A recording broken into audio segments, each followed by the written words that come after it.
And from Boynton Beach, Florida, former Congressman Allen West, also an FNC contributor. And you say, Mr. West?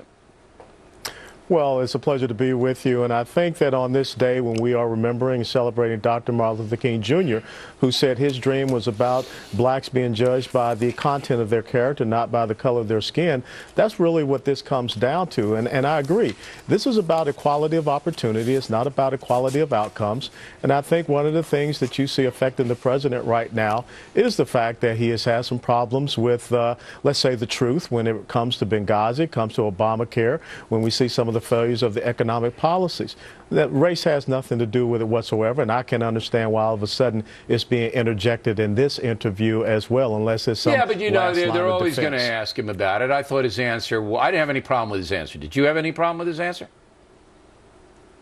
Well, I just think that it was something he should have said, that this is not a concern of mine. The biggest concern that I have for the United States of America right now is our economy, our national security, our foreign But I policy. mean, you know, look, he's doing an interview. I think he answered the question accurately.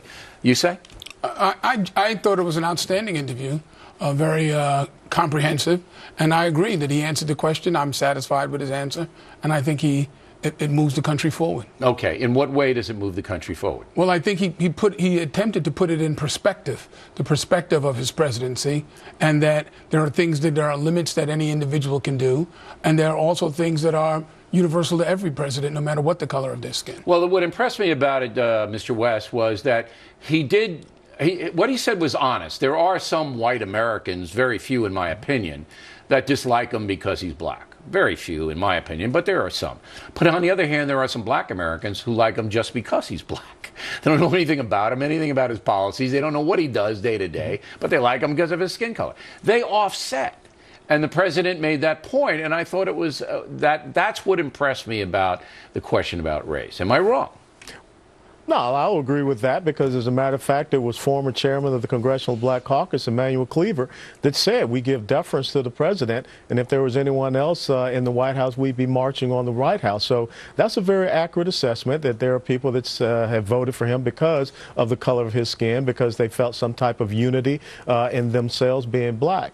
But I think that there comes a time where we're going to have to move beyond this issue of trying to divide us upon race and talk about really what are policies, what are the important aspects of character, I think that was what are the done, important aspects of leadership. I absolutely think it was done, because McCain and Romney, neither of them brought race into anything. So I think we did have that debate.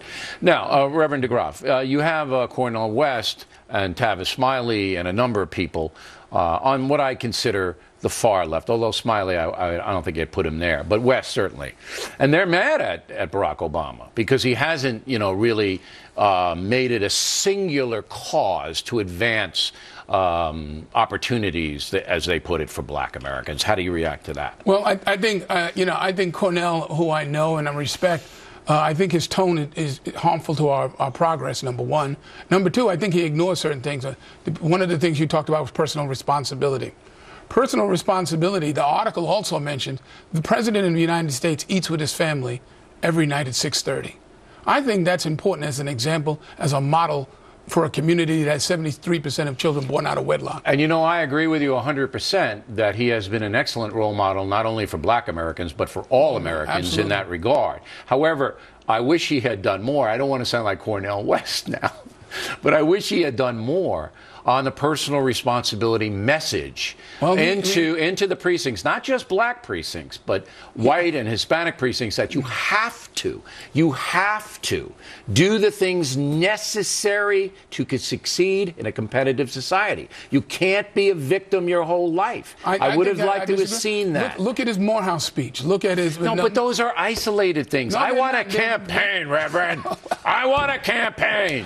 Well, then you're giving him powers that I think... No, he has a bully pulpit. He has been using the bully pulpit and his example throughout. It's not always been publicized. I bet you Mr. West disagrees that he has used his bully pulpit to preach personal responsibility. Don't you, Mr. West?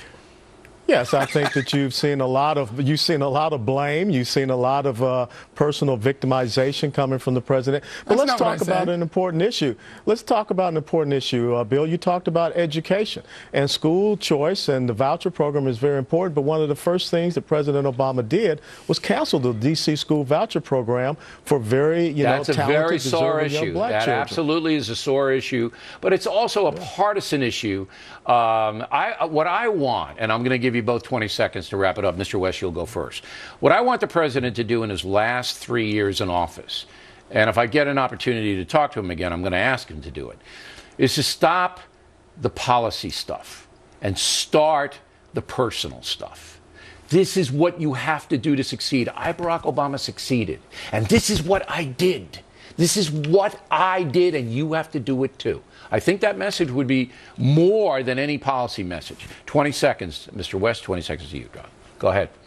I would thoroughly agree with you. I grew up in the same neighborhood as Dr. Martin Luther King Jr. My elementary school was right across the street from Ebenezer Baptist Church. So I think that our lives should be living examples. You bet. You walk the walk. How about you, Reverend? My mentor was Martin Luther King's chief of staff, but I believe that he ought to do those things and these. I think every time he's in a meeting with these high-roller donors, he ought to ask them, what is the composition of your board? What is the composition of your workforce? What is the composition of your executive suites? And open the doors of opportunity. He doesn't need Congress to do that. All right, very good debate, gentlemen. We appreciate it. Next on the Rundown, Governor Christie goes after NBC News. Brit Hume will tell us if that is wise.